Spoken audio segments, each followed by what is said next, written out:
This video will teach you how to get photography and videography clients as a beginner. I'm not talking about working for free either.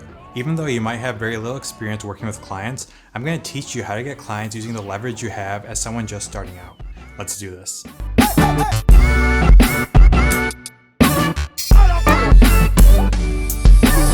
Hey there, if you're new here, my name's Chris. I'm teaching you photography and how to start a creative business. I want to say a special hi to all my new subscribers. Welcome to the channel. In this video, I'm teaching you how to get clients as a beginner. Once upon a time, all successful creative businesses were just starting out trying to get those first clients. These will be some of the hardest clients to get because it's hard to establish credibility as a beginner. You're gonna have to fight for these clients.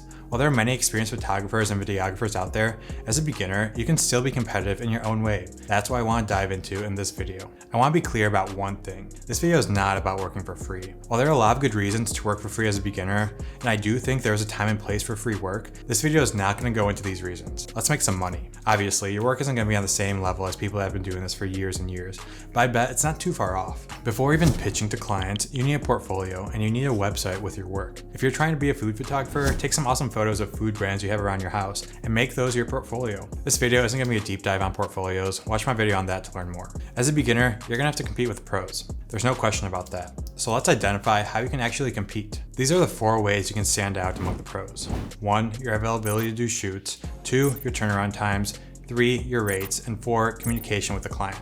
Let's get into these.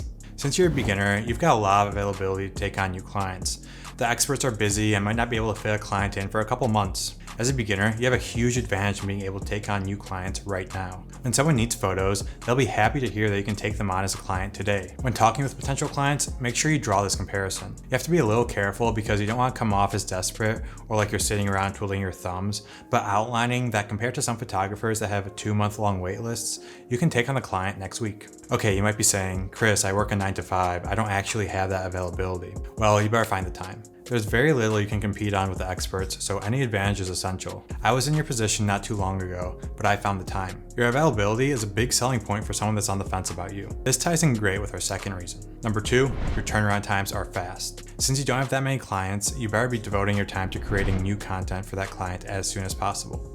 You need to start working on their project as soon as they sign. You want to blow away their expectations with your turnaround times. I know some photographers have many weeks to months as turnaround times. As a beginner, you should be getting the deliverables to the clients in a few days. When I was starting out, I was advertising 2 to 3 day turnaround times. That's really fast. I know this tight timeline allowed me to sell clients that were on the fence about hiring a beginner. Same as before, make sure you emphasize your fast turnaround times in your communications with the client. Draw a comparison with the experts, show how much quicker you are, then deliver on that promise. Alright, halfway done. You could have given your attention to anything and you chose to invest it with me, and I'm grateful for that. If you're getting any value here, please drop a like below and subscribe to the channel for more videos like this. Alright, reason number 3, rates. While you're not working for free, you still can't charge as much as the experts in the field. Let's face it, you're a beginner with not many clients under your belt. Your rates are going to reflect this. Start with a low rate. You're still getting paid to do something you love. Luckily, you can ramp up your rate with the more clients that you get. Start with a low price, and as you acquire more and more clients, increase that rate rapidly. By rapidly, I mean 50 to 100% increases after each project. Just do this until someone says you're too expensive. Then you can go back and reevaluate your rates and go from there. By that point, you'll have a lot of clients under your belt and you'll be way more credible. Okay, you made it to number 4, communication. What do I mean by this? Well, you want to be responsive to all client emails and phone calls. Quick responses go a long way. You also want to be asking the right questions during each project. Make sure you communicate and get all the project details you need. By sending an email or hopping on a prep call to discuss a project, the client will feel way more confident with you since you're taking the time to learn about their brand, their products, and what the project goals are. Showing that you care goes a long way.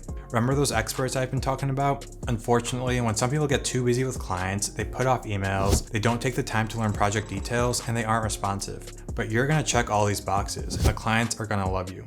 Alright, we covered a lot here. I'm going to leave you with a word of caution. Availability, fast turnaround times, and low rates are a recipe for burnout. So why am I advising you to follow these? These should be things you focus on early on to build credibility. This video is all about competing as a beginner, so you're going to have to grind a lot. The more you do this, the more areas you'll be able to compete on in the future. That means you'll be able to eventually lower your availability, increase turnaround times, and increase rates.